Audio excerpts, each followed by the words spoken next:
నమస్కారం ఘంటారావానికి స్వాగతం. ముందుగా ప్రధాన అంశాలు.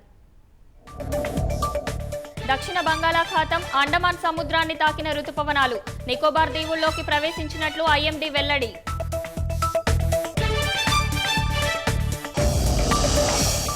పాకిస్తాన్ది తప్పుడు సమాచారమని నిరూపించిన ప్రధాని ఆదంపూర్ వైమానిక స్థావరానికి వెళ్లి సైన్యంతో మాటామంతి.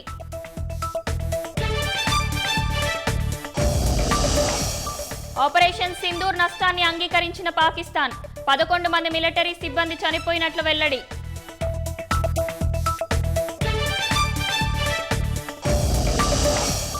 మద్యం కుంభకోణం కేసులో కీలక పరిణామం. మైసూరులో గోవిందప్ప బాలాజీ అరెస్ట్.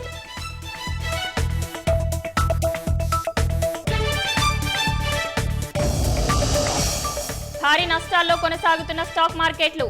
సెన్సెక్స్ 1200, నిఫ్టీ 300 పాయింట్లు కుదేలు.